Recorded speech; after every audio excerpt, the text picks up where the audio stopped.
عبده ورسوله أما بعد.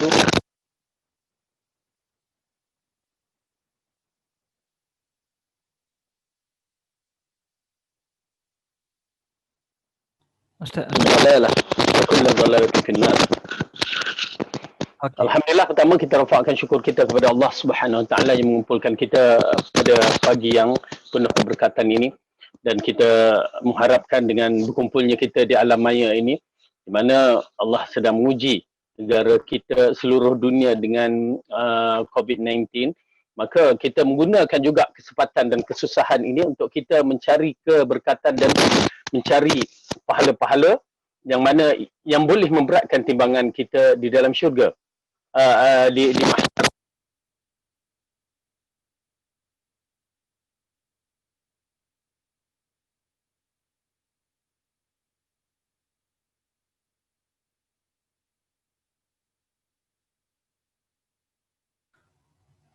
Assalamualaikum Ustaz. Suara Ustaz tak dapat dengar. Ustaz kena cuba betulkan jack audio tu. Kurang dengar. Clear tak? Okey, clear. Okey, boleh dengar. Okey. Boleh. Boleh. Bentar. Jadi kita berusaha dalam menambahkan siri menuntut ilmu ini ialah dengan cara menambahkan amalan soleh kita ini ialah dengan cara menuntut ilmu seperti mana yang diajarkan oleh Rasulullah melalui sabdanya, man salaka tariqan yaltamasu fihi ilman sahhalallahu lahu tariqan ilal jannah. Barang siapa yang berusaha untuk menuntut ilmu, maka Allah akan permudahkan baginya jalan ke syurga, dan itu kita mengharapkan pahala dan ganjaran yang besar. Dan pastikan kita walaupun berada di alam maya sana, ya, peralatan-peralatan penuntut ilmu, ya, mesti ada pada diri kita. Paling kurang Al-Quran, ya, paling kurang Al-Quran, lepas tu pen dan kertas untuk dibuat note. Jadi itu dia alat-alat penuntut ilmu, bukan nasi lemak, kuih kari puff ke apa ke di depan tu. Tapi tak apalah, ala kulihal di alam maya kan, tak ada nak buat, tak ada nak masak, tak ada nak makan, okey, tak apa. InsyaAllah saya benarkan. Tetapi adab yang sebenarnya kita cuba fokus dalam siri menuntut ilmu. Kerana ianya akan memberi kebaikan, kerana ilmu ini tidak diberi kepada orang yang buat dosa, dan ilmu ini kalau dapati diambil dengan betul, maka dia akan membuahkan hasil yang betul. Hasil yang baik, dan ia bermanfaat di dunia dan di akhirat. Jadi insyaAllah. Baik, kita sambung balik. Dalam siri pembelajaran kita, pada pelajaran yang lepas berkaitan dengan kitab Tibbul Qulub. Ya, kitab Tibbul Qulub, yakni berkaitan dengan pembersihan hati, perubatan hati yang dikarangkan oleh Ibnu Qayyim Al-Jauziyah. Dan kita akan sambung balik pelajaran kita. Masing-masing yang ada kitab ini, boleh buka muka surat yang ke-202.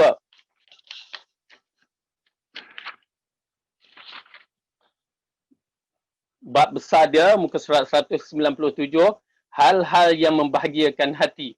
Ya, kita inginkan hati kita bahagia, kita inginkan kebahagiaan yang betul-betul membawa kepada ganjaran pahala yang besar, maka tidak dinafikan pembentukan hati, kebahagiaan hati adalah punca segala-gala kebahagiaan.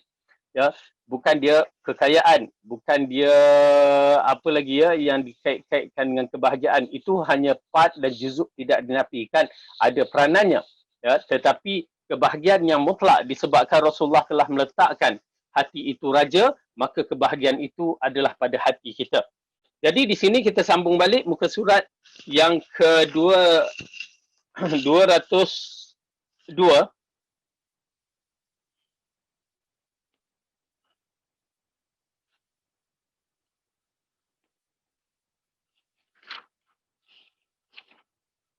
Cinta terhadap dunia dan memikirkan akhirat.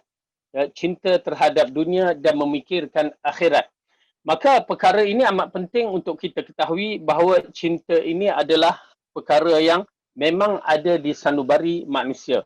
Ya, cinta yang Allah letakkan, yang campakkan Ya, Allah jadikan kita berbagai-bagai bentuk kesukaan, kesayangan, kecintaan. Kalimah cinta itu ya boleh disebutkan dengan berbagai bentuk cara. Kecintaan, kesayangan, hubbu, ya. Itu semua bentuk-bentuk cinta. Okey. Allah ceritakan dihiaskan kecintaan kepada manusia ini di dalam surah Ali Imran. Surah Ali Imran, surah yang ketiga, juzuk yang ketiga, ayat yang 14 kita ambil. Ya.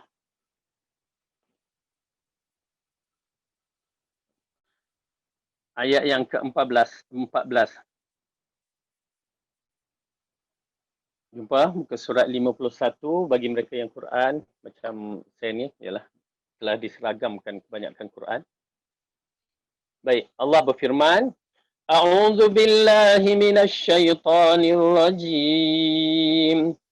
زين للناس حب الشهوات من النساء والبنين والقناطير المقنطرة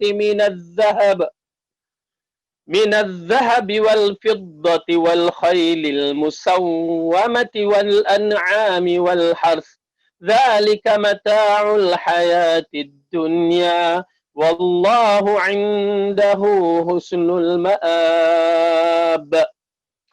Dijadikan indah pada pandangan manusia kecintaan kepada apa-apa yang diingini, iaitu wanita-wanita, anak-anak, harta yang banyak dari jenis emas dan perak, kuda pilihan, binatang ternakan dan sawah ladang. Itulah kesenangan hidup di dunia dan di sisi Allah jua tempat kembali yang baik, yakni syurga. Baik. Allah meletakkan zuyyina, dijadikan kecantikan kita punya jiwa ni begitu ghairah, begitu suka kepada, yakni dijadikan kepada manusia hubbus syahawat, kecintaan, yakni syahwat. Bila disebutkan syahwat, kecintaan daripada diri kita dalam bentuk urusan-urusan yang begini. Pada apa? Pada wanita-wanita, anak-anak, harta yang banyak dari emas dan perak. Ya, bila disebutkan emas dan perak ini, duit-duit itu adalah digantikan dengan emas. Ya, kita tahu kedudukan keuangan yang digantikan dengan emas. Asalnya kita guna sistem dinar dan dirham, dan itulah sistem yang terbaik, tidak dinafikan. Kerana dinar dan dirham, yakni emas dan perak, dia tidak akan berubah. Itulah kekuatan emas dan perak. Tetapi apabila ditukarkan kepada wang kertas, maka di sana timbul berbagai masalah. Pertama, sistem riba, penipuan terhadap pertukaran duit itu, dan menjadikan sistem riba yang begitu dahsyat, yang mana Allah dan Rasul telah mengisytiharkan perang. Kemudian kita tahu kedudukan duit yang tidak stabil. Bila kalau Bank Dunia mengharamkan ataupun mengatakan wang suatu tempat negeri itu tidak laku, maka dia jatuh terus. Tetapi emas tidak boleh dibuat begitu. Ya, emas kata tak laku, dia tetap laku. Kalau kata tak diterima, dia tetap diterima oleh dunia. Begitu kedudukan yang Allah jadikan, kedudukan emas dan perak di hati manusia. Ya, itu tak boleh diubah. Subhanallah. Kemudian Allah mengatakan lagi, ya, di kalangan dari jenis emas dan perak, kuda pilihan yang dikaitkan dengan kenderaan-kenderaan, dan juga binatang-binatang ternakan. Binatang-binatang ternakan, ya, dikaitkan dengan binatang ternakan, yang mana ianya merupakan memang pilihan kita. Kemudian, dan juga sawah ladang, itulah kesenangan hidup di dunia, dan di sisi Allah adalah tempat yang sebaik-baiknya. Baik, tuan-tuan dan perempuan, ini di antara gambaran yang Allah dimukadimahkan dengan surah Ali Imran, kecintaan kita kepada dunia. Dan Allah berikan hanya beberapa sahaja kecintaan kita kepada dunia. Tetapi kita kena memikirkan berkaitan dengan akhirat. Bukan apa? Kita nak bawakan dunia ini kepada akhirat. Itu yang perlu kita fikirkan. Dunia memang tetap dunia. Tetapi ia adalah satu ganjaran ataupun satu jalan untuk kita menyampaikan ganjaran-ganjaran yang besar di akhirat. Kerana kita dah berada di alam realiti dunia ni, maka kita kena perakui. Kita terpaksa duduk di dunia. Walau suka tak suka, kita kena duduk di dunia. Seperti mana fitnah-fitnah yang datang, suka tak suka kita kena hadapi, tetapi mengikut manhaj yang telah ditetapkan oleh syarak. Jadi di sini, yang kedua tajuknya cinta terhadap dunia dan memikirkan akhirat. Hal yang kedua, yakni Ibn Qayyim Al-Jauziyah menuturkan 6 ayat, sedangkan yang ketujuh sudah dituturkan dalam paragraf yang sebelum ini. Maksudnya adalah hal yang kedua dari hal menjadikan kebahagiaan hati yang rindu bertemu dengan Allah dan memandang Allah di akhirat. Ibn Qayyim sudah menyebutkan wajah pertama pada pasal yang telah lewat yang mengenai 2 pokok tauhid. Okey. Jadi perbicaraan kita sekarang ini ya adalah satu persoalan bagaimana nak menghidupkan kecintaan kita di dalam kepada Allah di dalam hati kita. Baik. Hal yang kedua adalah sesungguhnya Allah menciptakan makhluk untuk beribadah kepadanya yang mencakupi makrifah kepada Allah, kembali pada Allah, cinta kepada Allah dan ikhlas beribadah kepadanya. Baik. Dalam ayat yang lepas kita telah bicarakan, Allah mengatakan wa ma khalaqtul a'udzubillahi minasyaitonirrajim wa ma khalaqtul jinna wal ins illa liya'budun. Tidak kami jadikan jin dan manusia itu melainkan untuk mengabdikan diri kepada Allah. Itu usul asas kepada tujuan kehidupan kita. Allah tak perlukan kita. Kamu nak abdi pada Allah, tak abdi, Allah tak rugi. Allah nak cipta kita untuk memberikan keistimewaan kepada kita jika kita mengikut jalannya. Allah jadikan kita ya untuk memberikan kebaikan kepada kita. Kalau dia tak nak jadikan kita, bila-bila masa pun, apa waktu juga atau tempat pun, dia tak akan jadikan kita. Dia tak perlukan kita. Allah tak perlukan malaikat. Allah tak perlukan para nabi. Allah tidak memerlukan arasnya. Kerana dia maha berkuasa. Dia segala-galanya. Kekuatan mutlak adalah milik dia. Kehebatan mutlak adalah miliknya. Maka itulah Tuhan kita yang maha hebat. Jadi di sini, dia ciptakan kita ini supaya kita mengabdikan kepadanya. Yang diberikan misal bahawa kita beli hamba tu untuk khidmat kepada kita. Okay? Kita belikan zaman dahulu kita orang beli hamba tu untuk berkhidmat kepada dirinya. Kita ambil bibik punya susah payah sekarang ni nak dapat bibik ya, dengan cagarannya, dengan bayaran pendahuluan apa semua adalah untuk bibik itu khidmat pada kita, rumah kita. Tiba-tiba bibik itu pergi bagi khidmat pada orang lain. Kan masalah tu. Okey. Begitu juga yang diberikan misal oleh Rasulullah SAW, seorang itu membeli hamba untuk berkhidmat padanya, tiba-tiba hamba itu berkhidmat pada orang lain. Ya, itulah yang dikatakan syirik. Allah jadikan kita, tiba-tiba kita ambil selain daripada Allah sebagai Tuhan. Ya, ini dia perkara yang amat penting. Yang perlu kita ketahui kedudukan bagaimana kalimah-kalimah yang disebutkan oleh Ibn Qayyim Al-Jauziyah. Okey, kita lihat. Ya, hal yang kedua adalah sesungguhnya Allah menciptakan makhluknya untuk beribadat kepadanya, untuk mengabdikan diri kepadanya. Yang mencakupi makrifah kepada Allah, mengenal pencipta ni, yakni mengenal Allah, tempat kembali kita kepadanya, cinta kita kepadanya dan ikhlas beribadah kepadanya. Ini merangkumi siri aspek menjaga tauhid uluhiyah ini. Tuan-tuan dan puan-puan, kita kena kenal Allah dengan sebenar-benarnya melalui tauhid rububiyah. Faham ya? Perhatikan apa yang saya nak sebut. Kita perlu mengenal Allah melalui tauhid rububiyah. Kalau tauhid rububiyah kita tak kenal Allah dengan sebenar-benarnya, di situ ada masalah. Kafir Quraisy mengenali Allah, tetapi mengenali dengan tidak sifat yang seharusnya. Orang-orang terdahulu di kalangan Bani Israel ke umat-umat terdahulu mengenali Allah sebagai Tuhan, tetapi dalam masa yang sama dia mengambil Tuhan-Tuhan yang lain. Berarti dia tidak mengenali Allah dengan sebenar-benar sifat yang betul. Wa ma qadarullaha haqqa qadrih. Mereka itu tidak meletakkan Allah pada sifat tempat yang betul. Memuji Allah dalam bentuk yang salah. Ya, macam mana sekarang ni ya, mereka yang menyambut Mauludur Rasul kononnya di atas sayang kepada Rasulullah dengan cara yang salah. Apakah cara begitu yang dituntutkan oleh syarak? Jadi dia jadi masalah. Ya, bila cara tak betul, segala-galanya akan berlaku perkara yang tak betul. Ya. Rasulullah, Allah mengarahkan ittiba'ur rasul. Mereka sekadar hanya melagu-lagukan kecintaan. Kalau kita tengok, kita dapat terima WhatsApp, klip video, semua bentuk lagu. Adakah itu cinta kepada Rasulullah? Satu persoalan. Ya? Satu persoalan yang besar. Okey. Ala kulli hal nak menceritakan bahawa kita kena kenal Allah dengan sebenar-benarnya.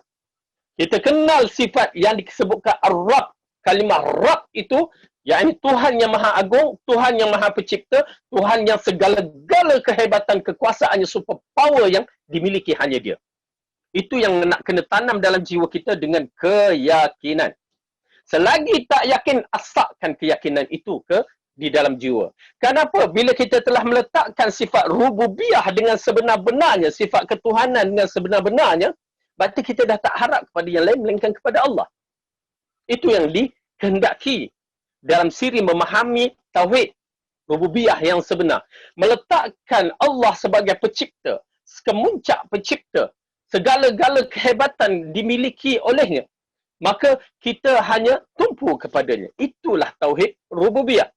Dan menjadikan kita beribadah pengabdian kita yang disebutkan tauhid uluhiyah. Baik. Tuan-tuan dan puan-puan, saya bagi misal. Dalam satu kawasan tu hanya satu kedai je yang ada. Maka orang akan datang berkumpul ke membeli barang pada kedai tu. Okey? Ataupun pada satu tempat tu hanya itulah sahaja klinik yang ada. Maka orang akan menumpu kepada tu. Kerana mereka tahu di situ ada doktor. Dan doktor adalah untuk bahagian perubatan. Kalau di situ juga ada mekanik, mereka tak akan pergi ke kedai workshop. Untuk mengubatkan diri, mereka akan pergi ke klinik. Begitu juga orang yang rosak kereta, dia tak akan pergi ke klinik, dia akan pergi ke workshop. Dan di situ ada satu saja. Takkan nak ambil mat tepi jalan, dia minah tepi jalan jadi doktor, ataupun mat tepi jalan jadi baik kereta. Sedangkan mereka tidak ada kemahiran. Oleh kerana itu, tuan-tuan dan perempuan, begitulah konsep tauhid rububiyah yang dimiliki oleh Allah, segala kesempurnaannya hanya pada Allah. Yang menjadi tumpuan kita semua kepadanya. Ya, subhanallah. Kalau kita memahami konsep rububiyah, kalimah rububiyah, bismillahirrahmanirrahim, alhamdulillahi rabbil alamin. Kalimah Rabb itu, maka kita akan merasakan keagungan, kebesaran Allah itu ada dalam jiwa kita. Ya. Itu pasal bila kita melihat Al-Quran, bila kita baca lain, kalau kita faham maknanya, rasa kerububiahan Allah itu begitu banyak Allah terangkan dalam Al-Quran. Kita ada pula di rumah, alhamdulillah, Astro. Misalnya, kita buka channel tu, kita tengok macam mana di dalam National Geographic ataupun Animal Planet, kita melihat kebesaran Allah, ya, yang menyebabkan kita mengatakan Allahu Akbar. Ya, subhanallah, maha suci Allah. Itu dia tauhid rububiyah. Yang mana perlu ditanam dalam hati kita keagungan mutlak yang dimiliki hanya Allah. Maka di situlah akan datang kita nak beribadat kepada Allah, kita nak berdoa kepada Allah, kita nak melakukan siri-siri ibadat yang ditetapkan oleh syarak, maka semuanya kerana Allah. Kita tahu bahawa Dia sahaja yang layak untuk kita serahkan. Ya, baik. Ini di antara perkara yang perlu kita lihat. Ya, penekanan dalam tauhid rububiyah yang betul menghasilkan uluhiyah yang betul. Baik. Jadi di sinilah Ibn Qayyim meletakkan yang mencakupi makrifat kepada Allah. Makrifat yang ni mengenali Allah dengan sebenar-benarnya. Lepas tu datang istirja' ataupun dituntut kita datang kembali kepada Allah. Mahabbatulillah, cinta kepada Allah dan ikhlas beribadah kerananya. Ya, perasaan cinta, nak keluarkan perasaan cinta kepada Allah tu macam mana? Ya, semua itu kena berlatih. Semua itu kena berlatih. Ya, kita akan berhadapan dengan masalah-masalah ini jika kita tidak mujahadatun nafs, ya, bersungguh-sungguh dalam membentukkan diri. Kalau tak ada pembentukan diri, agak sukar. Ya, kenapa? Kerana pembentukan diri itu amat penting. Ya, hasibu anfusakum qabla an tuhasabu. Hisapkan diri kita sebelum kita dihisapkan. Ya, islahkan diri kita sebelum sampai hari yang tak dapat kita nak buat apa-apa. Oleh kerana itu, tuan-tuan dan perempuan, pentingnya dalam pembentukan diri untuk mengenal pencipta dengan sebenar-benarnya. Saya ingatkan, sebelum sampai mata kita pejam atau nyawa kita dicabut, biarlah kita mengenali Allah dengan sebenar-benarnya. Mengenali Allah sebenar-benarnya. Baik. Maka dengan ingat kepada Allah, hati menjadi tenteram dan jiwa menjadi tenang. Dengan memandang Allah kelak di akhirat, hati menjadi gembira dan nikmat jadi sempurna. Tidak ada yang lebih membahagiakan hati daripada melihat Allah dan mendengar kalamnya dengan tanpa perantaraan. Ya, Ibn Qayyim Al-Jauziyah mengatakan, maka dengan ingat kepada Allah, hati menjadi tenteram dan jiwa menjadi tenang. Tuan-tuan dan perempuan, saya tak nafikan. Kadang-kadang kita pun tertanya-tanya. Ya, macam saya dahulu pun tertanya. Macam mana bila mendengar kalam Allah tu atau menyebut kalimah Allah, hati menjadi tenteram dan tenang. Peringkat awal memang kita tidak akan dapat. Kita pun tak faham apa maksudnya. Tetapi bila kita menghayati, itu yang saya katakan mujahadatun nafs, pembentukan diri itu, memaksa diri memahami sebenar-benarnya apa yang Allah tuntut itu adalah wajib. Kena. Kerana apa? Kita nak mengenali Allah. Dan bila kita membaca Al-Quran, hati itu akan tenang. Bila datang masalah, yang paling penting tuan-tuan dan perempuan, bila datang masalah tu, kalau kita dah kenal pencipta kita bagaimana, memang hati akan tenang. Subhanallah, Maha Suci Allah. Ya. Kita berhadapan dengan masalah, orang duk serabai, rambut dah macam langsui, dah berbagai-bagai, dia tak terurus kerana masalah. Tetapi Allah bagikan bagi mereka yang betul-betul yakin kepada Allah, yakin kepada kalam-kalam Allah, kalimah Allah, ya Al-Quran, maka dia akan jadi ketenangan. Dia tahu masalah itu datang. Ya, tetapi dia cepat-cepat menyerahkan dirinya kepada Allah. Tuan-tuan dan perempuan kena berlatih. Oleh kerana itu mengenal pencipta kita itu wajib. Bila kita kenal sifat rububiyah Allah, hati ini akan tenteram. Ya Allah, aku mengadu kepada Engkau saja.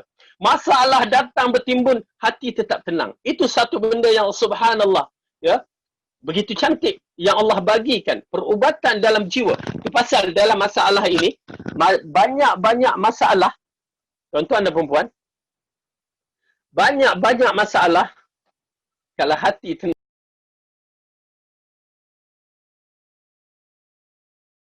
akan menjadi ringan. Tuan-tuan dan perempuan, saya nak kongsi dalam bab ini kita berusaha. Ya, kita cuba. Kerana mungkin kita hadapi masalah stres. Rupanya memang pada hati kita. Dan memang pada rujuk, kita merujuk kepada Allah bagaimana. Nikmat, manis. Tuan-tuan dan perempuan akan melihat seolah-olah kiri kanan tu meletup, tetapi tuan-tuan dan perempuan berada di tengah-tengah dalam keadaan tenang, tak ada masalah. La haula wa la quwwata illa billah. Semua itu dengan izin Allah, dengan syarat tuan-tuan dan perempuan jangan lupa berdoa kepada Allah, ya Allah bantulah aku untuk memahami bagaimana merasa kemanisan mengingati kamu. Minta tuan-tuan dan perempuan. Alhamdulillah ya, saya semenjak daripada mula-mula lepas SPM tu, ya, kita dengar ceramah-ceramah, lepas tu di situ saya tidak putus minta kepada Allah, ya Allah bagi petunjuk sampai hari ini. Ya, minta Allah bagi petunjuk. Allah akan buka satu persatu. Percayalah tuan-tuan dan perempuan. Janji kita ikhlas nakkan petunjuk Allah. Allah bukakan satu persatu dan perkara ini melalui latihan kita. Kita berlatih untuk mendapat kemanisan iman itu yang dikatakan hati akan menjadi tenteram dan jiwa menjadi tenang. Mula-mula memang saya tak dapat. Tetapi dengan petunjuk Allah, dengan izin Allah, setelah kita berusaha untuk memahami, akhirnya memang terdapat. Yalah, kadang-kadang ada juga masalah yang kadang-kadang kita pun jadi pening. Tetapi kemuncak di antara masalah-masalah tu, alhamdulillah, walaupun apa berlaku, janji kita betul lah. Ya, masalah tu bukan salah kita. Ya, bukan salah kita. Maksudnya, tiba-tiba berlaku. Cepat rujuk kepada Allah. InsyaAllah, tuan-tuan dan perempuan, kalau kita solat 2 rakaat munajat, Allah tak akan sia-siakan. Kalau kita duduk termenung mengadu, ya Allah bantulah aku, Allah tak akan sia-siakan. Percayalah cakap saya bahawa Allah dah menjanjikan ketenangan itu ada pada kalimahnya, ayat-ayatnya, ya. Maka banyaklah rujuk kepada Allah. InsyaAllah. Banyak rujuk kepada Allah. Menarik tuan-tuan dan perempuan bila kita seolah-olah bermunajat macam berdepan kawan dengan kawan. Ya, tetapi kita munajat kepada Allah, mengadu. Jangan malu mengadu kepada Allah. Allah bersedia untuk menyelesaikan masalah kita. Ya. Jangan malu untuk meminta pertolongan Allah, sedangkan Allah yang mengarahkan kita meminta pertolongan kepadanya. Dan di sinilah datang. Tahu tak? Bila masalah yang banyak itu, pertama yang paling penting, Allah tenangkan hati kita. Kenapa tuan-tuan dan perempuan bila Allah tenangkan hati kita, penting tenangkan hati ni? Bila kita tenang hati, insyaAllah keputusan kita agak cantik, bijak. Berbandingkan kita serabai tak tenang hati, ya, nampak macam tenang tapi jiwa tu bergelora, kata orang, ya, kita tak dapat nak menyelesaikan masalah dengan baik. Oleh kerana tu, ketenangan itu amat penting dalam hati kita. Bila ketenangan itu akan datang, maka semuanya akan selamat. Baik. Maka dengan ingat kepada Allah, hati menjadi tenteram dan jiwa menjadi tenang. Dengan memandang Allah kelak di akhirat, hati menjadi gembira dan nikmat jadi sempurna. Ya, insya-Allah mudah-mudahan ya Allah masukkan kita semua dalam golongan yang dapat melihat wajah Allah di akhirat. Ya, amin ya rabbal alamin. Itu adalah kemuncak nikmat. Tetapi adakah dapat kita melihat awal ke, dah pertengahan ke, ya, itu memang kita harapkan awal lah, tidak dinafikan. Ya, itu di antara nikmat yang besar. Yang mana nikmat inilah di antara yang disebutkan dalam Al-Quran, waladaina mazid, ya, pada kami nikmat yang besar itu, tambahan itulah nikmat melihat wajah Allah Subhanahu Wa Taala. Subhanallah, ya, merindui. Perasaan jiwa kita merindui untuk melihat pencipta kita. Tidak ada lebih yang membahagiakan hati daripada melihat Allah dan mendengar kalamnya tanpa perantaraan. Kita akan berbicara, dalam hadis menyebutkan, kita akan berbicara dengan Allah tanpa terjemahan, tanpa ada penterjemah. Tak ada siapa nak terjemah. Oleh kerana tu, kita di sana bukan yang disebutkan orang ramai ialah melalui hadis yang tidak sahih itu berbahasa Arab. Kita bicara di sana bukan dengan bahasa Arab. Kita bicara hanya Allah yang mengetahui apa yang kita, dalam bahasa apa yang kita akan berbicara. Cuma nak menceritakan kita berbicara dengan Allah tidak ada penterjemah. Tidak ada. Walaupun kita tak reti bahasa Melayu, bahasa di sana, secara automatik Allah tukarkan lidah kita, ya, menggunakan bahasa di sana. Apa dia bahasa? Wallahu a'lam. Hanya Allah yang mengetahui. Dan yang paling menarik, apa dia? Allah akan mendengar perkataan kita dan kita akan mendengar kalam Allah. Selama ni Al-Quran tu kalam Allah, kita baca ke tidak? Kalau kita agak tak baca, bagaimana kita nak mendengar kalam Allah di sana? Oleh kerana itu banyak akan baca Al-Quran. Ya. Kita akan mendengar kalamnya dengan tanpa perantaraan. Allah tidak memberi sesuatu di dunia yang lebih baik, lebih dicintai, lebih membahagiakan hati makhluk melainkan iman kepada Allah. Cinta dan rindu untuk bertemu dengan Allah. Gembira untuk dekat dengan Allah. Dan senang untuk berzikir menyebut asma Allah, nama-nama Allah. Baik. Dalam bab ini petunjuk kepada Allah amat diperlukan. Hidayah daripada Allah amat diperlukan. Tuan-tuan dan perempuan yang mendengar dalam kuliah ini, ya, itu semua petunjuk daripada Allah. Ya, kalau tidaklah dengan rahmat Allah, kita pun waktu ni tengah tidur kan, PKP kan. Ya. Tetapi dengan rahmat Allah kita datang untuk mendengarkan majlis ilmu. Maka Allah dalam bab ini, Ibn Qayyim Al-Jauziyah mengatakan Allah tidak memberi sesuatu di dunia yang lebih baik, lebih dicinta, lebih membahagiakan hati makhluk, melainkan iman kepadanya. Subhanallah. Faham? Saya harap tuan-tuan dan perempuan faham apakah maksud iman kepada Allah. Keyakinan, kemuncak keyakinan kepada Allah. Itu yang kita nak pasakkan dalam diri kita. Kemuncak keyakinan, tuan-tuan dan perempuan, kena latih juga. Kita nakkan keyakinan kita terhadap pencipta kita dengan betul. Kena paksa juga. Ya, kena paksa. Bagaimana, cubalah, buatlah bagaimana bila sampai satu perkara tu, ingatkan Allah dan yakin apa yang Allah berikan. Baik. Cinta dan rindu untuk bertemu dengannya. Ya, cinta dan rindu untuk bertemu dengan Allah. Tuan-tuan dan perempuan, memang pada hari ini, subhanallah, kadang-kadang kita ni,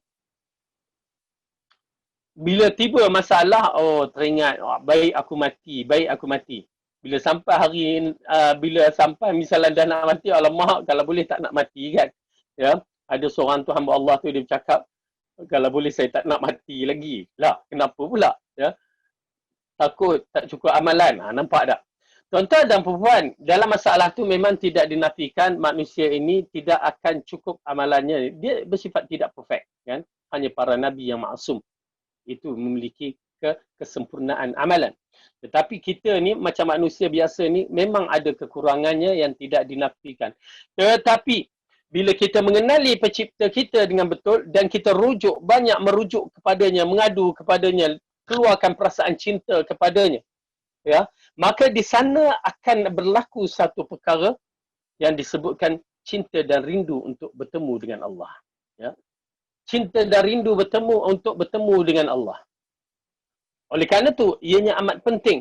Kerana cinta dan rindu untuk bertemu dengan Allah bukanlah datang daripada lidah kita, tetapi jiwa dalaman kita. Penting ni. Kenapa ramai yang kata I love you ya Allah, aku cinta kepadamu, tetapi amalan-amalan yang dilakukan bukan untuk melambangkan kecintaan dia kepada Allah. Macam kita kononnya mencintai Rasulullah. Amalan-amalan kita yang Rasulullah tak pernah buat, kita buat. Apa tanda cinta kepada Rasulullah? Kita reka bentukkan, ya, satu siri amalan-amalan yang bukan daripada syariat Rasulullah kita buat. Lepas tu kita katakan bahawa kita mencintai Rasulullah dengan lagu-lagu, dengan gaya-gaya. Tuan-tuan dan perempuan, cinta kepada Allah, cinta kepada Rasulullah bukan begitu. Tetapi cinta kepada Allah dan cinta kepada Rasulullah dengan ittiba', mengikut Rasulullah SAW. Okey? Jadi, kenapa perkara ni amat penting? Tuan-tuan dan perempuan, cinta yang keluar daripada jiwa itu dituntut sangat-sangat bukan dari mulut. Dia berlaku dengan perbuatan dalam perasaan dalaman dan perbuatan luaran. Perbuatan luaran dengan amalan yang kita mengikut apa yang Rasulullah SAW lakukan. Maka itulah tanda cinta kita kepada Allah dan perasaan kita dalam menghayati, mencintai kepada Allah. Kerana Rasulullah SAW menceritakan tentang kisah-kisah orang yang nak mati ni, yang disebutkan barang siapa dalam hadisnya, barang siapa yang suka bertemu dengan Allah, maka Allah akan suka bertemu dengannya. Barang siapa yang tak suka bertemu dengan Allah, maka Allah tak suka bertemu dengannya. Yang mana para sahabat ingat, macam kita ingatlah, aku suka nak bertemu dengan Allah. Pasal kita waktu ni sihat. Ya, kita banyak otak kita belik yang kita merasakan, aku ni akan diterima oleh Allah. Sedangkan bila kita menyaksikan banyak penipuan kita terhadap Allah. Banyak kekurangan kita, amalan kita kepada Allah tu kurang sangat-sangat.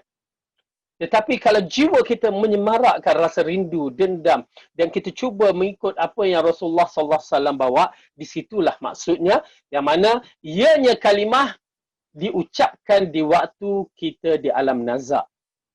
Yang Rasulullah kata, itu berlaku pada alam nazak. Kerana alam nazak tu nanti, kita akan menyaksikan balik siri amalan kita, dan barulah kita tahu amalan kita tu teruk ke baik. Kalau amalan kita teruk, ya, di situlah kita tak suka untuk bertemu dengan Allah. Kematian itu ialah bertemu dengan pencipta. Maka kalau kita tak suka, waktu itu habislah.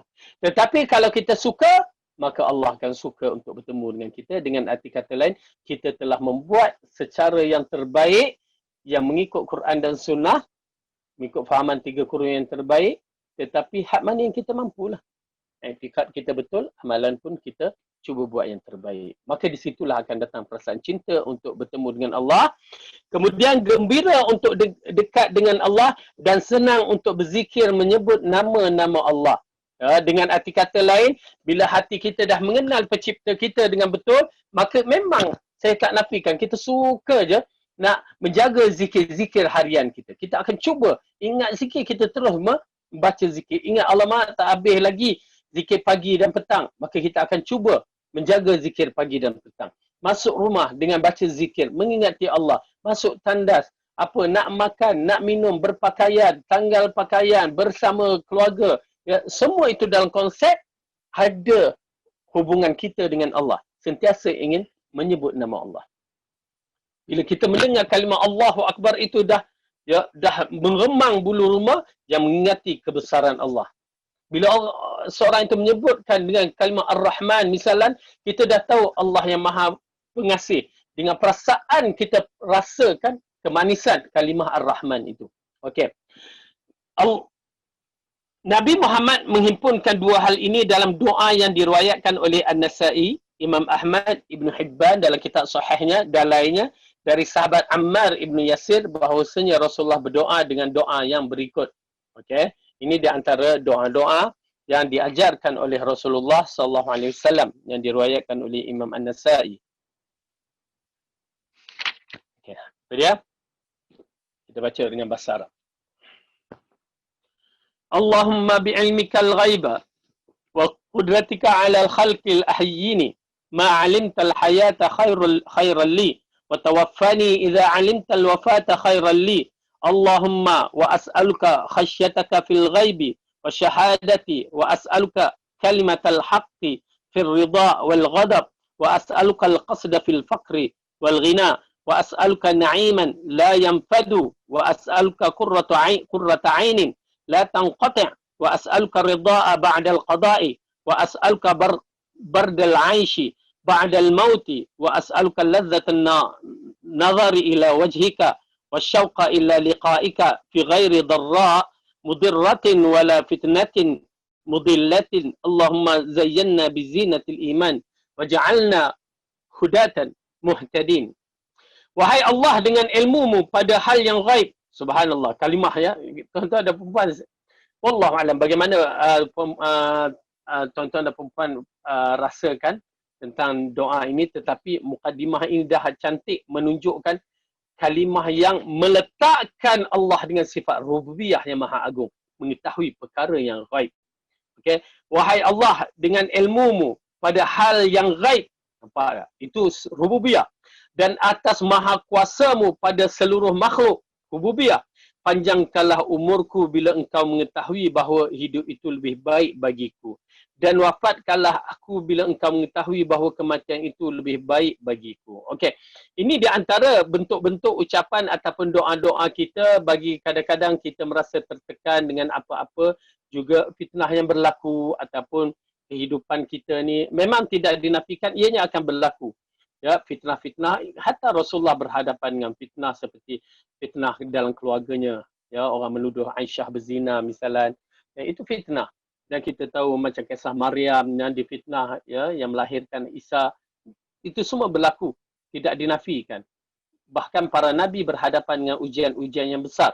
Namun Rasulullah mengatakan jika kita hampir, ya, kadang-kadang kita berputus asa sangat-sangat sampai kita rasa nak mati. Allah, baiklah aku mati, baiklah aku mati. Jangan sebut begitu. Ya, jangan sebut begitu. Ya Allah, matikanlah aku. Tak boleh.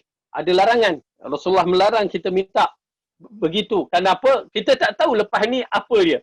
Berapa ramai orang pada hari ini musibahnya besar, tiba-tiba lepas tu dia mendapat keuntungan yang besar, kebaikan yang besar. Ya, nasib baik aku tak mati, dia kata, kan? Okey. Oleh kerana tu, di antara adab berdoa dalam keadaan tertekan, ini dia adabnya. Ya, kalau kita tak boleh bahasa Arab, kita boleh menggunakan bahasa Melayu. Ya Allah, panjangkanlah umurku bila engkau mengetahui bahawa hidup itu lebih baik bagiku, dan matikanlah aku jika engkau mengetahui bahawa kematian itu lebih baik bagiku. Tu kalimah beradab dalam siri berdoa kepada Allah. Ya, bukan ya Allah, matilah aku, wahai batu belah, batu bertangkup, telanlah aku. Tak ada, tak boleh. Kita berdoa, ya, beradab dengan Allah. Kerana apa? Kita tidak tahu perkara yang gaib, apa yang terkandung selepas ini. Dan insya-Allah, ya, kebiasaannya selepas kesusahan ada kebaikan. Innamal usri yusra. Sesungguhnya selepas kesusahan itu ada kebaikan. Baik, senangan. Kemudian Rasulullah mengatakan, wahai Allah, sesungguhnya aku memohon kepadamu baik dalam keadaan sendiri ataupun ramai. Aku mohon kepadamu agar mampu berpegang dengan kalimah benar di saat tenang maupun marah. Ya, ini di antara doa-doa yang bentuk istiqamah kepada agama ini. Ya, kita beristiqamah kepada agama dalam keadaan kita minta Allah sabatkan kita, tetapkan pendirian kita sama ada di waktu susah ataupun senang, baik ataupun marah. Baik.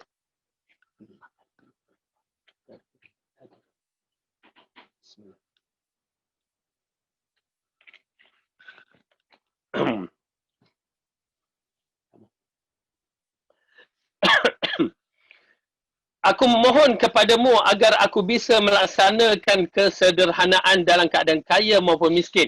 Ya, minta petunjuk Allah waktu kita senang ataupun susah, kita masih dalam hidup sederhana.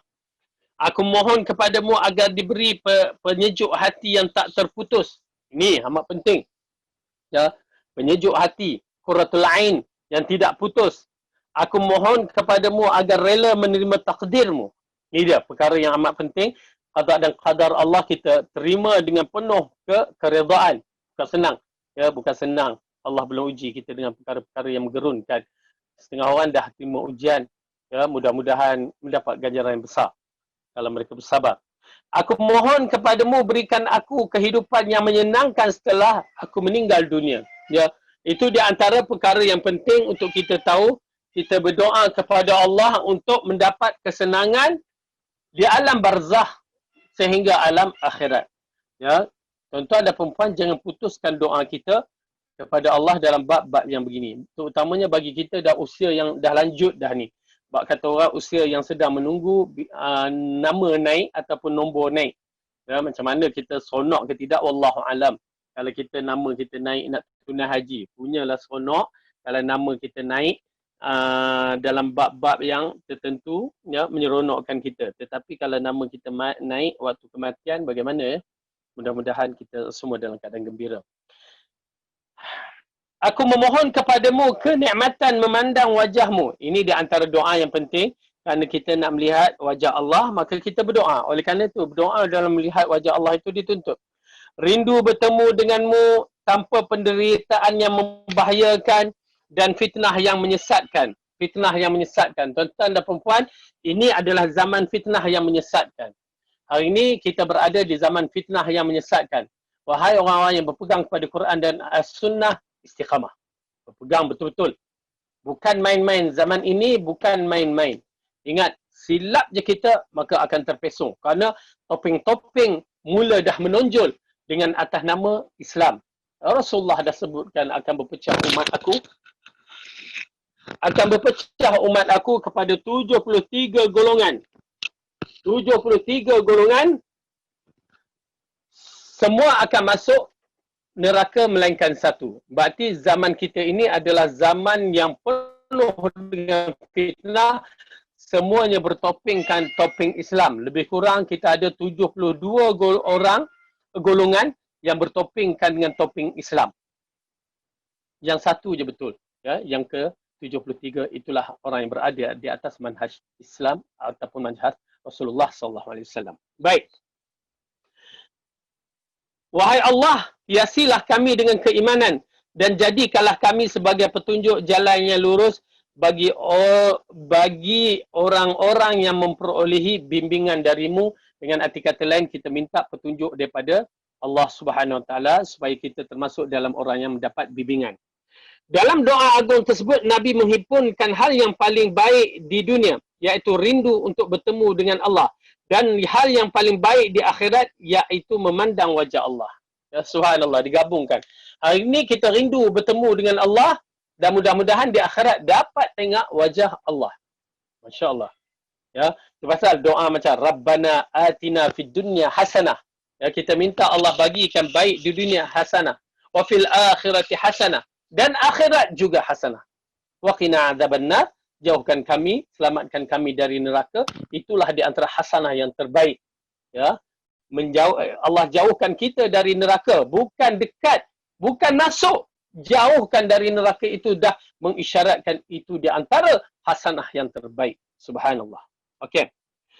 Ketika kesempurnaan hal ini bergantung pada ketiadaan perkara yang merugikan di dunia yang menyebabkan fitnah di akhirat, maka Nabi berdoa tanpa penderitaan yang membahayakan dan fitnah yang menyesatkan.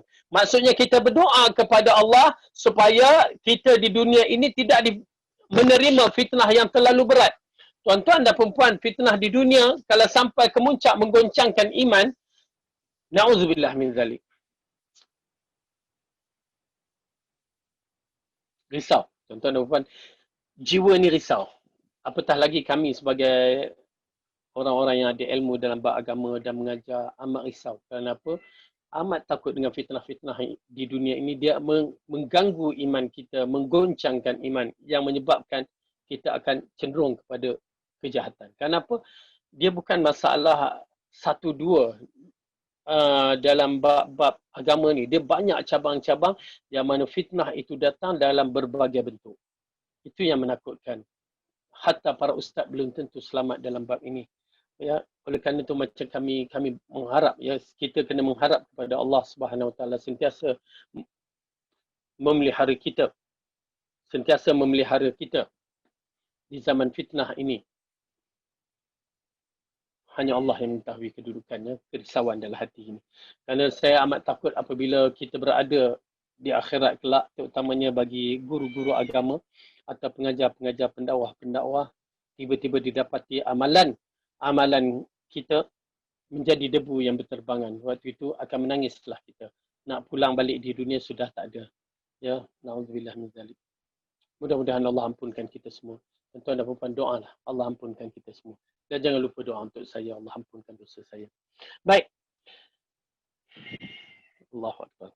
Tak kala kesempurnaan hamba bergantung dengan mengetahui perkara yang benar, mengikutinya, mengajarnya kepada orang lain dan memberi petunjuk pada orang lain, maka Nabi berdoa, jadikanlah kami sebagai petunjuk jalan yang lurus bagi orang yang memperolehi bimbingan darimu. Ya, sehingga begitu sekali kita berdoa kepada Allah supaya Allah bagikan petunjuk termasuk dalam golongan orang yang akan membimbing orang lain ke jalan yang lurus. Kita mengharapkan Allah bagikan kita petunjuk. Okey, baik. Redha yang bermanfaat dan mencapai maksud adalah redha setelah ketetapan Allah diturunkan.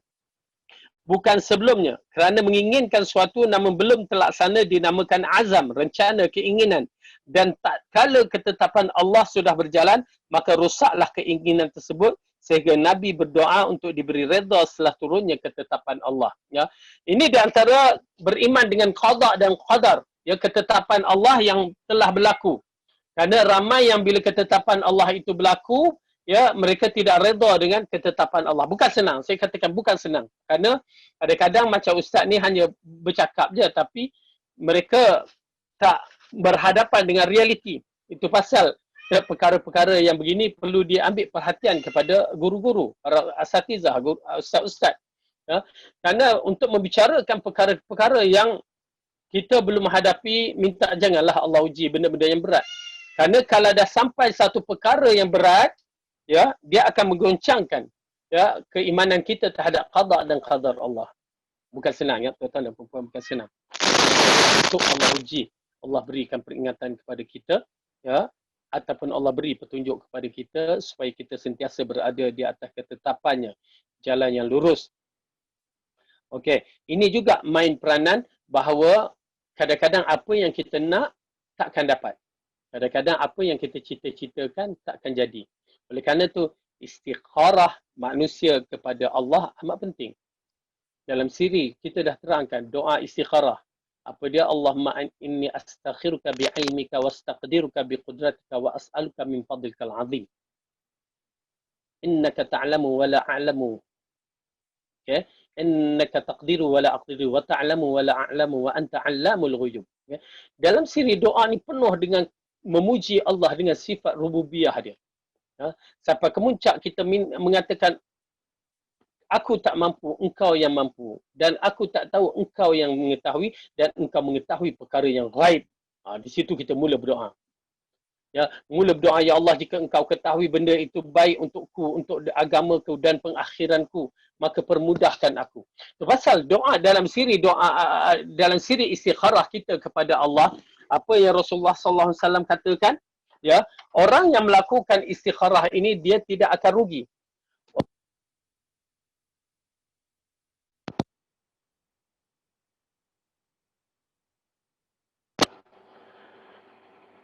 Orang yang melakukan istikharah kepada Allah dia tidak akan rugi. Sebentar. Pasang Swiss sana. Swiss belakang. Bateri nak habis. Sebentar.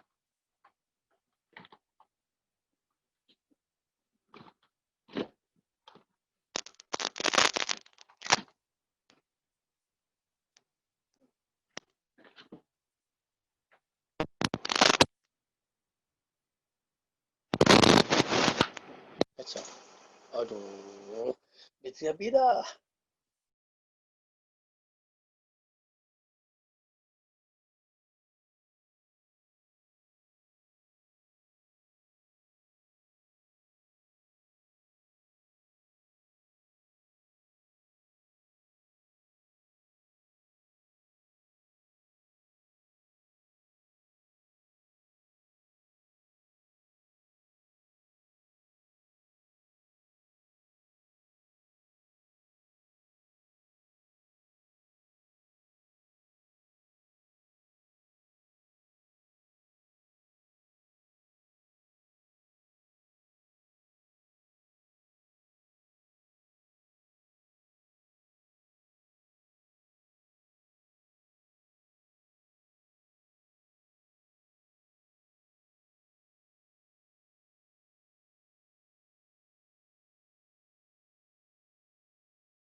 Sekejap ya, kami sedang tunggu Ustaz.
Salam.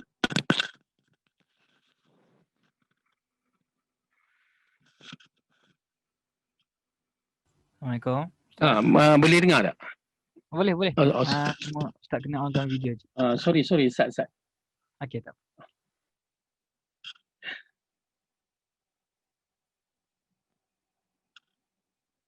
Okey, boleh. Okey Ustaz, insya-Allah boleh. Maaf, bateri tak habis pula. Tak apa. Okey. Baik. Astagfirullah. Minta maaf. Okey. Dalam siri istikharah yang kita lakukan, ya, kadang-kadang kita lakukan hanya kerana kita tak yakin kepada Allah. Pernah saya bertanya di kalangan jemaah, kenapa tak buat istikharah? Dia kata kadang-kadang kita dah suka pada satu benda tu, ya, takut bila istikharah Allah tak bagikan benda tu. Allah buat bagi benda yang lain.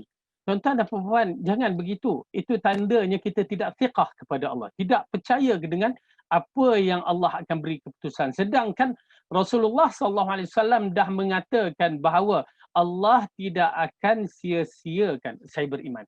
Bagi saya beriman dengan apa yang Allah katakan. Rasulullah katakan. Allah tidak akan sia-siakan kita. Allah akan bagi apa yang terbaik. Ingat, Allah akan bagi apa yang terbaik kepada kita. Maka bila kita lakukan istikharah, insya-Allah jalan itu adalah jalan yang terbaik. Kalau Imam Al-Bukhari boleh melakukan istikharah beribu, kerana setiap satu hadis yang nak dimasukkan dalam Sahih Bukhari itu, ya, dia lakukan istikharah. Bayangkan beribu. Kita ni tak tahu bila istikharah kita buat. Mungkin waktu nak kahwin. Itu pun kalau kita dan belajar dulu sebelum kita kahwin. Dah kahwin, kita baru tahu bab istikharah, maka tak pernah pun kita buat. Oleh kerana itu tuan-tuan dan puan-puan, fiqah kepada Allah. Bagi saya satu keyakinannya, yakinlah kepada Allah. Allah tidak akan memberi keputusan yang tidak baik kepada kita. Baik. Kita sambung balik. Sesungguhnya yang harus dilakukan hamba adalah dua perbuatan, iaitu beristikharah sebelum datang ketetapan Allah. Ya, kita buat istikharah. Allah tak akan sia-siakan siri amalan kita. Percayalah.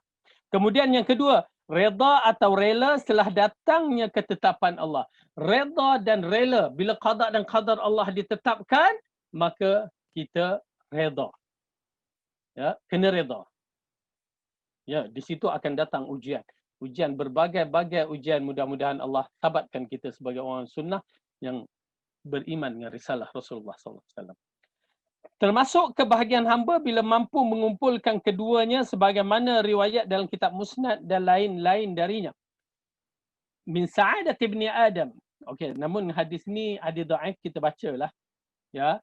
Min sa'adat ibni Adam istikharatuhu Allah wa ridahu bima qadahu Allah wa min shiqwati ibni Adam tarkuhu istikharat Allah wa min shikwati ibni Adam sakhatuhu bima qadallah. Di antara sebab kebahagiaan manusia adalah istikharah kepada Allah dan redha terhadap apa yang Allah tetapkan kepadanya. Dan di antara sebab kesengsaraan manusia adalah meninggalkan istikharah kepada Allah dan murka terhadap apa yang ditetapkan padanya. Hadis ni bertaraf dhaif, tapi maksudnya boleh dipakai. Ya. Kalau mengikutkan apa yang kaedah, ini di antara kaul-kaul kaedah ulama-ulama, ya, di mana kalau hadis tu dhaif tapi maksudnya baik, kita kena sebutkan hadis tu dhaif tapi maksudnya boleh dipakai. Ya, itu kaedah dia, kena terangkan kedudukan hadis tu. Maksudnya boleh boleh diambil kira kerana tidak bercanggah dengan hadis-hadis yang sahih. Ketika rasa takut kepada Allah itu menjadi pangkal kebaikan, baik dalam keadaan ramai maupun sendiri, maka Nabi meminta kepada Allah untuk diberikan rasa takut kepada Allah baik dalam keadaan ramai maupun sendiri. Ya, subhanallah. Begitu sekali. Kadang-kadang kita, alhamdulillah, pada Allah kita akan ada rasa takut. Ya, bila ramai-ramai. Kadang-kadang seorang-seorang tak takut pula pada Allah. Dan kadang-kadang kita di depan orang ramai kita tak takut pada Allah. Kadang-kadang seorang takut pula pada Allah. Itu berbagai-bagai bentuk. Ya, bila berada di depan orang ramai, ya, kita merasa kita mempunyai pangkat apa, perasaan takut pada Allah tu kurang dah. Nak jaga kononnya image kita, status kita, ya, maka kita tak mau merendahkan diri, maka di situ akan menyebabkan kita melakukan maksiat di depan orang ramai. Ya, sama ada perbohongan, fitnah. Tetapi kadang-kadang kita ni di depan orang ramai rasa takut. Ya, takut. Ya, nak buka benda-benda tak baik dalam handphone tu, takut orang haipkan. Tapi bila duduk di rumah, kita buka apa yang tak seharusnya dibuka. Itu berbeza. Namun begitu, di antara wasiat yang Rasulullah SAW ajarkan kepada kita supaya rasa takut kepada Allah sama ada di depan orang ramai ataupun di belakang, bersendirian maksudnya. Tuan-tuan dan puan-puan, bila kita berada di depan orang ramai, kita ada perasaan takut kepada Allah, itu di antara kebaikan yang tidak dinafikan. Tetapi bila kita ada perasaan takut di belakang, yakni tidak ada orang, kita bersendirian, maka itu di antara kemuncak kebaikan pada diri kita. Membuang sifat munafik yang ada pada diri kita. Subhanallah. Ketika banyak dari manusia ini berkata benar, sangat tenang, namun mereka akan keluar dari kebenaran dan menuju pada hal yang batil ketika dalam keadaan marah. Dan terkadang rasa tenang juga menjerumuskan pada perkara batil. Maka Nabi meminta kepada Allah untuk memberi pertolongan sehingga tetap melakukan hal yang benar, baik dalam tenang dan marah. Sebahagian ulama salaf berkata, janganlah kamu termasuk orang yang tak kala redha, maka keredaannya menjerumuskan pada perkara yang batil. Dan janganlah menjadi orang yang murka, di mana kemurkaannya mengeluarkan kamu dari perkara yang benar. Berarti dalam keadaan kita redha pun berhati-hati, dalam keadaan kita marah pun berhati-hati. Kedua-dua itu akan menyebabkan kita terjerumus dalam dosa. Ya, subhanallah. Betul apa yang Allah kata, alladzi khalaqal mauta wal hayata liyabluwakum ayyukum ahsanu amala. Allah yang menjadikan hidup dan mati seorang itu supaya apa? Dia menguji kita siapa yang paling baik amalannya. Dia jadikan marah, jadikan redha, semuanya adalah ujian bagi kita, baik ataupun buruk, semuanya adalah ujian bagi kita. Maka kita ambillah yang terbaik. Ya. Ketika kemelaratan dan kekayaan merupakan cubaan dan ujian yang diberikan Allah kepada hamba-Nya, maka Allah membentangkan kuasanya dan dalam kekayaannya. Allah menahan rezekinya dalam kefakirannya. Sehingga Nabi meminta keseimbangan dalam keduanya, iaitu kesederhanaan yang tidak bersamaan dengan boros dan kikir. Ya, dengan arti kata lain, Allah jadikan kaya dan miskin ada ujian dia. Namun Rasulullah minta pertengahan, tidak kaya, maksudnya dalam keadaan kaya yang tidak boros dan dalam keadaan miskin yang tidak merempat. Jadi kedua-dua itu dituntut. Kita berdoa kepada Allah supaya apa? Supaya kita tidak melampaui batas dalam perkara-perkara tersebut. Okey? Jadi cantik. Doa itu ialah supaya Allah mudahkan urusan kita di dunia dalam mengerjakan amalan-amalannya. Ketika nikmat itu ada dua, iaitu nikmat badan dan nikmat hati, di mana ketenangan batin bersamaan sempurnanya nikmat dengan terus menurut wujud dan selalu ada. Maka Nabi memohon kepada Allah dalam doanya, aku mohon nikmat kepadamu yang tidak putus-putus dan mohon kepadamu penyejuk hati yang tidak hilang. Ya, jadi itu di antara doa yang Rasulullah doakan. Bayangkan Rasulullah Sayyidul Anbiya, Sayyidul Mursalin, ya, ketua kepada para nabi sendiri berdoa. Kita pun tak pernah berdoa seperti doa ni. Ya. Kita nak akui, memang kita tak pernah berdoa dengan bagaimana doa yang Rasulullah doakan. Aku memohon nikmat kepadamu yang tidak habis dan aku mohon kepadamu penyejuk hati yang tidak terputus. Tuan-tuan dan perempuan, nikmat yang Allah bagi kadang-kadang habis. Kena pula dengan isu-isu seperti sekarang ni, COVID-19, berapa ramai yang kena buang kerja. Berapa ramai syarikat-syarikat ditutup. Ya, semua itu ujian, ya Rab. Ya Allah. Saya tahu kerana kita bertemu dengan sahabat-sahabat yang mana jumlah pekerja sampai dekat 100 orang, sudahnya tinggal 2-3 orang. Ya, kesan daripada apa yang berlaku sekarang. Ini dia ujiannya, ujian. Tuan-tuan dan perempuan, bagaimana kalau kita di akhirat kelak, ya? Kita bawa amalan yang banyak, habis tak ada. Ya Rab. Ketika perhiasan terbahagi menjadi dua, iaitu perhiasan badan dan hati. Dan perhiasan hati lebih tinggi nilainya dan lebih agung kehormatannya.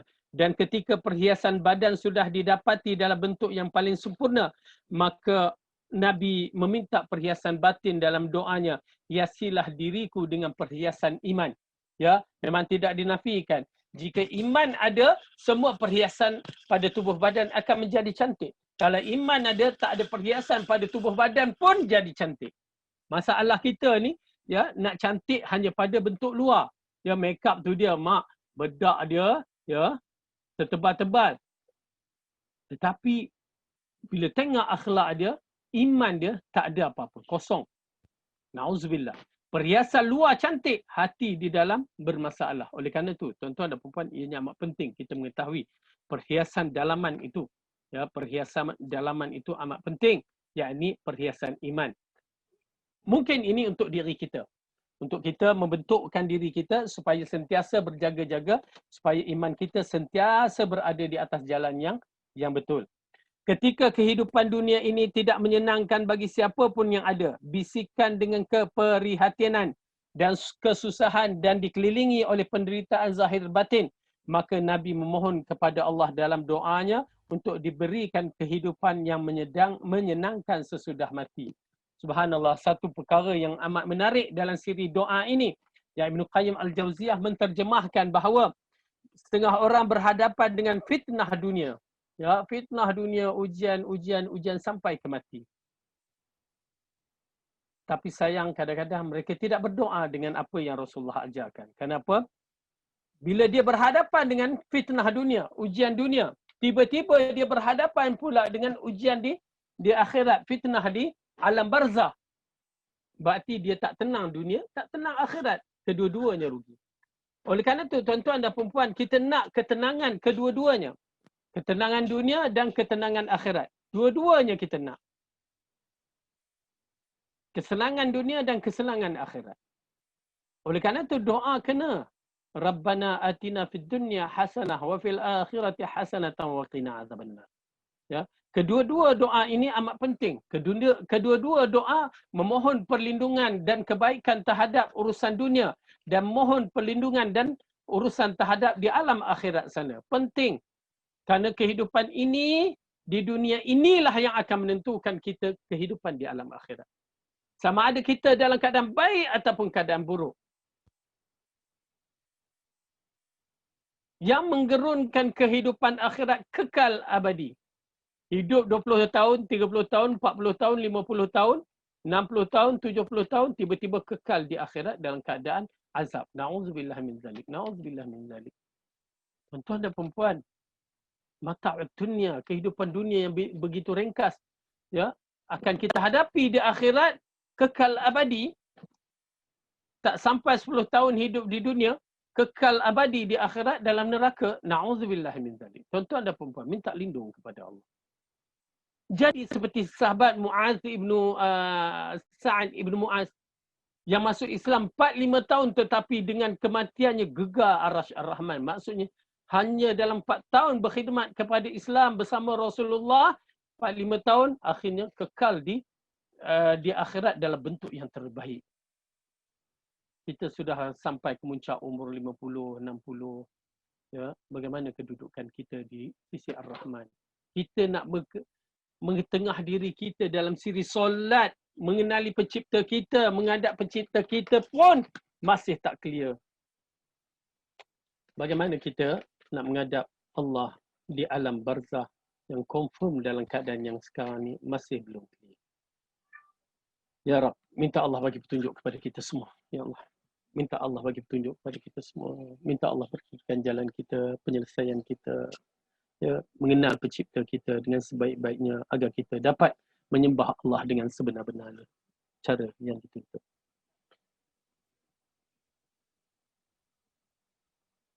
La ilaha illallah.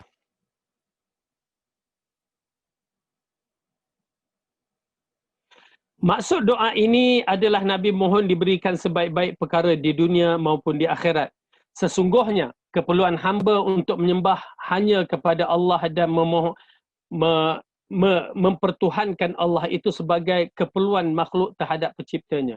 Rezeki yang diberikannya, kesihatan badan, menutup aurat dan keperluan yang ada rasa aman dari ketakutan, bahkan menuhankan, menyembah dan cipta kepada Allah menjadi keperluan yang lebih besar. Kerana hal itu merupakan puncak tujuan, tidak ada kebaikan, kenikmatan, kemenangan, kelazatan dan kebahagiaan tanpa pertolongan Allah. Subhanallah, cantik ya kalimah tauhid rububiyah, tauhid uluhiyah terkandung dalam lafaz yang diberikan oleh Ibn Qayyim Al-Jauziyah. Tuan-tuan dan puan-puan, wallahu alam. Ya, apabila kita membaca dalam konteks kefahaman rububiyah dan uluhiyah Tuhan tu, dia rasa kemanisan dalam siri membacanya. Itu pasal tuan-tuan dan puan-puan, insya-Allah kita cuba ya. Kita cuba melatihkan diri kita untuk mengenal pencipta kita dengan sebaik-baiknya, kerana bila sampai satu tahap tuan-tuan dan puan membaca Al-Quran dan memahami terjemahan makna dia, akan rasa kagum, ya, akan rasa sayu, akan rasa sedih, dan banyak perkara yang terkandung dalam Al-Quran itu akan mencuit perasaan. Ya, kita bila baca ayat yang berkaitan kerububiahan Allah, ketuhanan Allah yang maha hebat, kita rasa baca tu bersemangat, rasa berkobar-kobar, rasa keagungan Allah itu dapat dilihat di depan mata. Dan bila sampai pada berkaitan dengan uluhiyah, tauhidan peribadatan, kita akan merasakan kenapa manusia tidak boleh menyembah Tuhan yang layak untuk disembah ini. Ya, kenapa manusia mengambil perkara-perkara yang lain daripada yakni mensyirikkan Allah, sedangkan Allah itu adalah Tuhan yang punya sifat yang cukup besar, cukup hebat. Ya, InsyaAllah, mudah-mudahan Allah memudahkan tuan-tuan dan puan untuk mendapatkan kekuatan ini dan kefahaman ini. Oleh kerana itu, kalimah la ilaha illallah itu adalah nikmat yang terbaik, dan tauhid uluhiyah adalah pokok segala perkara. Ya, bila kita sebut kalimah la ilaha illallah tu, ya, kita menyebut bahawa tidak ada ilah Tuhan yang disembah ini ialah Tuhan yang mempunyai sifat rububiyah yang agung, melainkan Allah.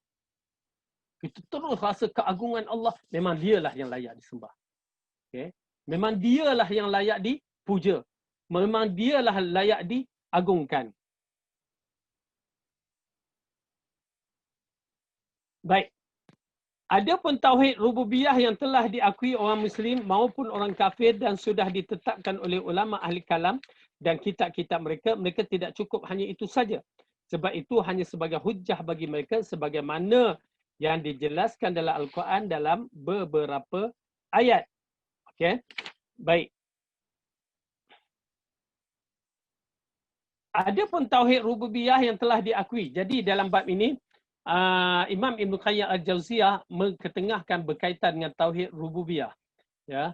Okey, doa yang tadi yang kita baca tadi memang dikaitkan dengan yang berkaitan dengan muka surat 205 tadilah. Doa yang atas. Walaupun dhaif, tetapi kita dah katakan tadi makna yang dimaksudkan itu jelas. Ya. Baik.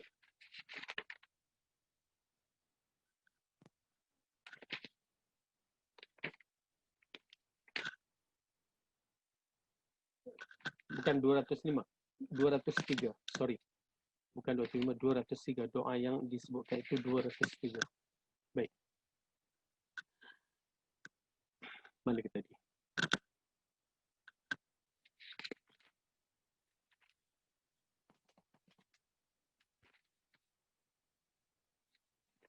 Okey. Maksud rububiyah yang disebutkan di sini, orang-orang kafir Quraisy ataupun orang-orang musyrikin, dia tahu bahawa Allah lah pencipta, Tuhan. Tetapi dia tidak meletakkan Allah itu dengan sifat yang betul. Masih lagi menganggap Allah dengan sifat-sifat yang kekurangan. Masih lagi menganggap Allah itu tidak mampu itu dan ini. Menggunakan wasilah. Masih lagi menganggapkan Allah itu ialah dengan sifat-sifat yang tidak sempurna. Oleh kerana itu, mereka percaya rububiyah tetapi dalam masa yang sama, mereka rasa kelengkapan rububiyah Allah itu tidak lengkap, lalu mereka mengabdikan diri melalui jalan-jalan yang tak betul. Ya, itu puncanya.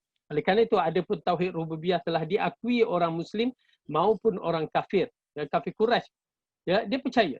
Tetapi dia percaya itu tidak bertepatan bagaimana diajarkan oleh para Nabi. Ya, disebutkan wala in sa'altahum man khalaqas samawati wal ard sayaqulunna Allah. Jika kamu bertanya kepada mereka siapa yang mencipta langit dan bumi, mereka akan mengatakan Allah. Tetapi kenapa mereka menyembah selain daripada Allah? Itu persoalannya. Berarti mereka tidak mengagungkan Allah, ya, dengan sebenar-benarnya. Bila disebutkan Ar-Rahman, manir Rahman? Siapa Ar-Rahman ini? Sedangkan nama Allah yang Maha Pengasih, kita bila sebut tu, ya, bersemangat jiwa kita terhadap Tuhan kita yang Maha Pengasih. Mereka menafikan sifat Ar-Rahman. Bila dikatakan kepada Yahudi, ya, berkaitan dengan yadullah, lalu dikata yadallahu maghlulah. Tangan Allah itu terikat. Ya, tangan Allah itu, kedua-dua tangan Allah itu terikat. Ya, begitu sekali mereka memburukkan, meletakkan Allah itu dengan cara yang tak betul. Na'udzubillah min zalik. Okey. Jadi dalam bab tauhid rububiyah ini jelas kepada kita memang semua orang akan iktiraf tetapi kefahamannya tidak sama dengan kefahaman ahli sunnah wal jamaah. Oleh kerana itu hak Allah atas hambanya adalah disembah dan tidak dipersekutukan dengan suatu apapun. Seperti keterangan dalam hadis yang sahih yang diriwayatkan oleh Muaz bin Jabal bahawa Nabi bersabda. Okey. Ya, dalam kisah ni yang berkaitan hak Allah ke atas hambanya, yakni apa hambanya perlu buat terhadap Allah yang Maha Agung ini, ialah dia tidak boleh mensyirikkan Allah dalam peribadatan. Tak boleh. Kenapa? Dia, yakni Allah mempunyai sifat yang sempurna, sifat keagungan, maka dia hanya layak untuk disembah. Tidak boleh ambil selain daripadanya. Oleh kerana itu dalam hadis ya yang diriwayatkan oleh Bukhari dan Muslim, waktu dia bawa Muaz bin Jabal naik atas keldai. Ya subhanallah, Rasulullah SAW mempunyai kenderaan dia macam kita lah. Ada 2-3 kenderaan. Rasulullah pun ada keldai, ada kuda, ada unta. Ya, dan tidaklah berarti naik keldai itu merendahkan dirinya sehingga orang mandang remeh. Ya, kalau kita orang kaya tak pakai kapcai dah. Ya, tak pakai. Kenapa? Dia akan rendahkan dirinya. Tak. Sebenarnya yang merendahkan diri kita itu adalah maruah kita. Tetapi kalau kita jaga maruah kita, walaupun kita duduk ya, bersama orang miskin, orang yang teruk, orang yang susah, maka kita tetap mempunyai darjat yang tinggi. Okey.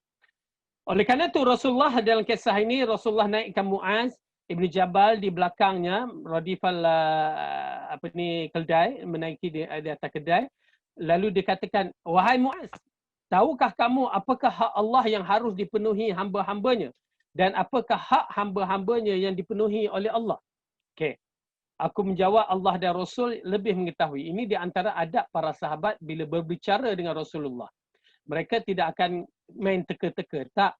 Mereka akan mendahulukan Allah dan Rasul dahulu dengan ucapan hanya Allah dan Rasulnya yang mengetahui. Ya, beradab sekali. Oleh kerana itu, tuan-tuan dan puan-puan, kita ada adab cara berbicara, bersoalan, bertanya soalan dengan orang-orang yang ada ilmu. Ya. Baik. Kemudian, Rasulullah mengatakan, hak Allah yang harus dipenuhi oleh hamba-hambanya. Okay, ambil perhatian bagi kita. Ini kewajipan kita terhadap Allah. Apa dia? Hak Allah yang harus dipenuhi hamba-hambanya adalah hendaklah dia menyembah atau beribadah kepadanya dan tidak menyengutukannya dengan sesuatu apa pun. Maksudnya kita mengabdikan diri kepada Allah. Dalam hidup kita ni tidak ada unsur-unsur syirik kepadanya. Inna solati wa nusuki wa mahyaya wa mamati lillahi rabbil alamin. Sungguhnya solatku, hajiku, hidupku, kalimah hidup tu mesti kerana Allah, tidak ada unsur syirik dalamnya.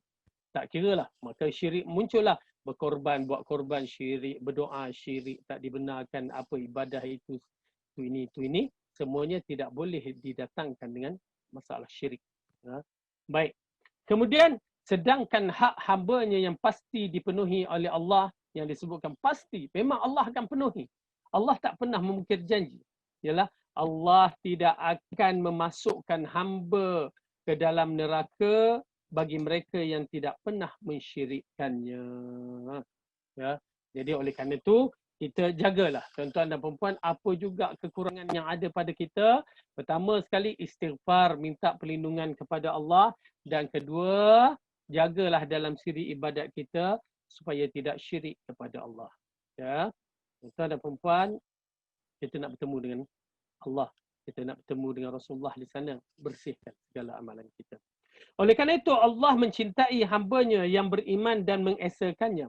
Allah gembira atas taubat mereka sebagaimana dalam taubat terdapat kesenangan, kebahagiaan dan kenikmatan untuk mereka. Ya. Dalam taubat kita mengadu kepada Allah dosa-dosa kita itu ada kemanisannya. Siapa yang pernah menangis di tengah malam, ya, mereka akan mengetahui betapa manisnya bertaubat ataupun mengadu diri kita kepada Allah. Manis, tuan-tuan dan puan-puan, kemanisan yang cukup manis. Ya, perlu melatihkan diri kita dalam siri bertaubat di waktu bersendiri. Duduk bersendiri, buang handphone tu. Ini sendiri, ambil handphone, duduk tengok. Sudahlah tu. Ya, dapat sekali-sekala cukuplah. Tapi bagaimana istighfar kita kepada Allah?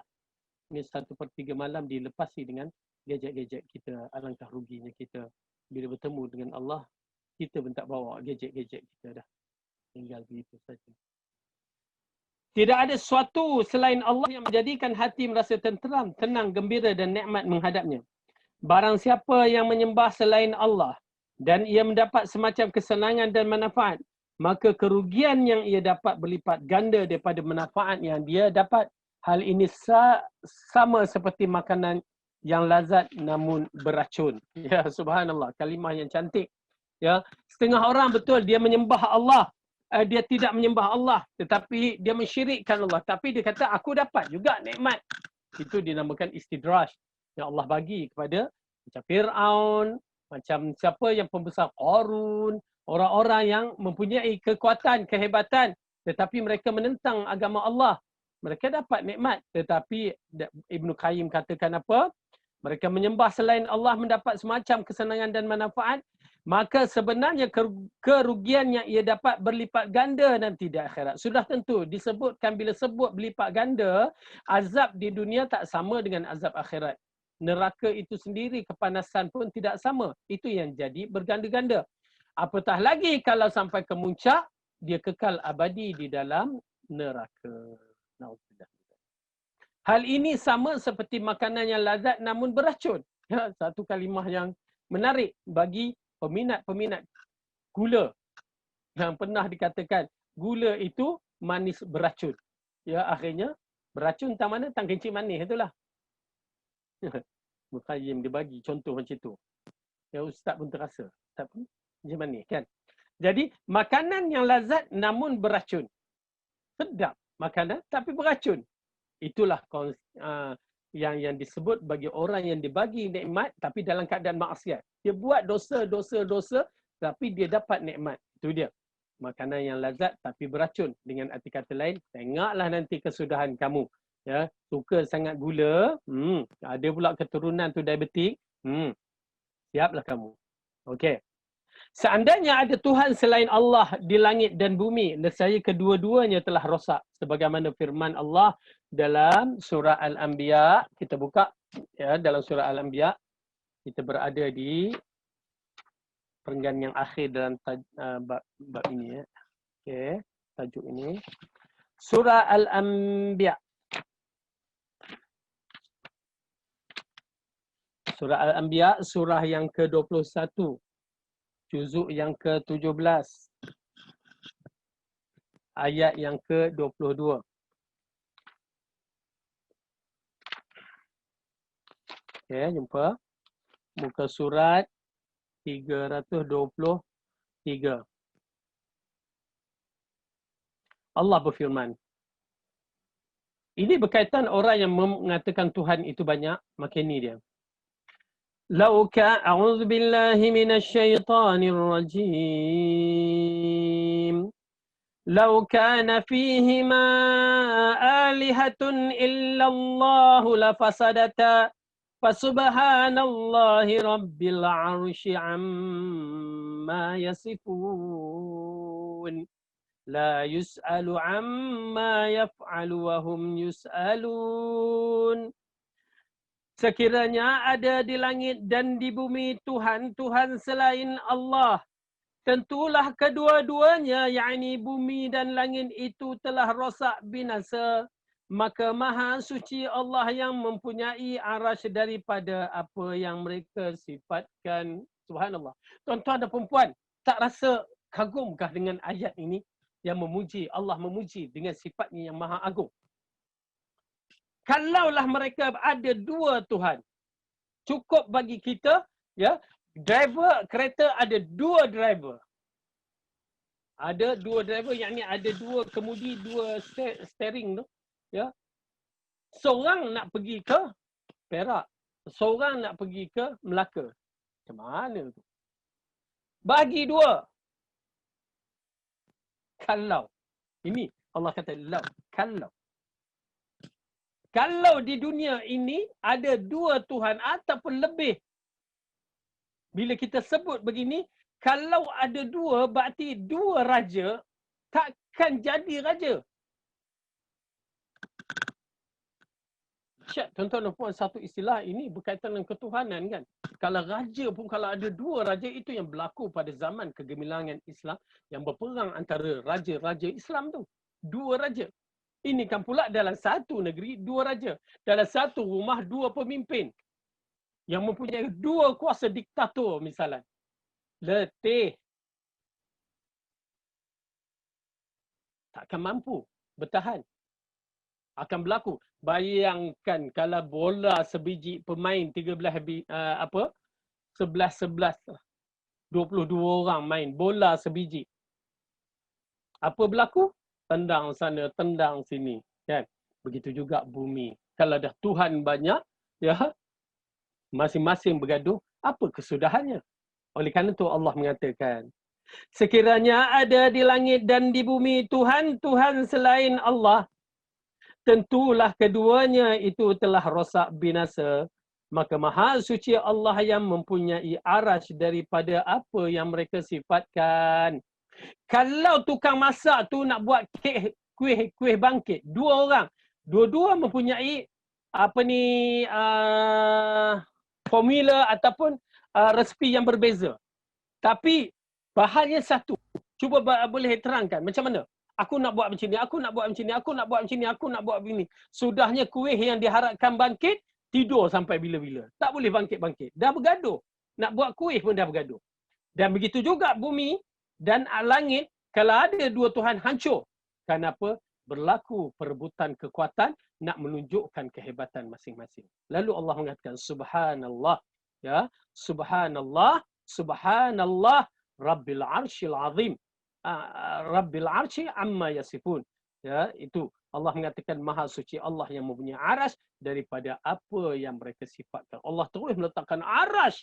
Kenapa? Maha suci Allah yang menjadikan arasy yang sebesar-besar makhluk. Bumi dengan langit sebenarnya tak ada apa-apa. Ya. Dengan apa yang mereka sifatkan Allah, dengan tauhid rububiyah dihilangkan. Kemudian Allah katakan, dan tidak ditanya tentang apa yang diperbuatnya dan mereka lah yang ditanya akan ditanya. Ini kalimah tauhid, tuan-tuan dan puan-puan. Kalimah rububiyah. Allah takkan kita tanya kenapa. Allah buat apa yang dikehendakinya dan kita yang akan ditanya. Oleh kerana itu dalam persoalan misalnya Ar-Rahmanu ala arish tawa. Allah bersemayam di atas arasy. Jangan tanya, beriman. Ini tanya kalau waktu arasy tak ada, Allah di mana? Silap tu, kalimah kufur tu. Ya, kenapa tak beriman sahaja? Ya, itu kaedahnya. Dan kita begitu juga hati bila mana dalamnya tersimpan Tuhan selain Allah, nescaya hati akan rosak, tidak akan menjadi baik kecuali perkara selain Allah itu dikeluarkan dari hatinya. Subhanallah. Tuan-tuan dan puan-puan, ya, lain fahaman saya ni, saya melihat bahawa dikatakan bahawa jika hati kita ada juga masalah-masalah ketauhidan, maka dia tak boleh mendapat ketenangan. Dia tidak boleh mendapat pembersihan jika salah satunya kena keluarkan, yakni tauhid yang mensyirikkan kena hilangkan dalam hati. Jadi ini adalah usul dalam perbahasan kita bahawa mesti hati itu tidak ada unsur syirik. Oleh kerana itu banyak unsur syirik kena buang, termasuk unsur syirik percaya kepada hantu, kena buang. Hanya Allah lah yang Maha Esa yang menjadi Tuhan dan sembahan yang dicintai dan yang menjadi pengharapan sekaligus yang ia ditakuti serta menjadi sandaran dan tempat kembali. Sadaqallah. Benarlah Allah apa yang disebutkan dalam Qul huwallahu ahad. Dialah Tuhan yang Esa, dialah tempat kita menjadi rujukan, dialah sembahan kita dan tidak ada yang sama dengannya. Bahawa tuan-tuan dan perempuan, bersihkan diri kita dengan melalui pembersihan hati kita dan mujahadahlah, bersungguh-sungguhlah kita untuk menjadikan orang yang terbaik di sisi Allah dan mudah-mudahan Allah capaikan apa yang kita minta supaya Allah bersihkan hati kita, Allah kuatkan iman kita dan Allah berikan ilmu bermanfaat. Mudah-mudahan kita dapat bertemu dengan Allah dan melihat wajah Allah, kemuncaan nikmat di dalam syurga. Wallahu a'lam bissawab. Aqulu qawli hadza wa astaghfirullah li wa lakum. Wassalamualaikum warahmatullahi wabarakatuh. Subhanakallahumma bihamdika asyhadu an la ilaha illa anta astaghfiruka wa atubu ilaik.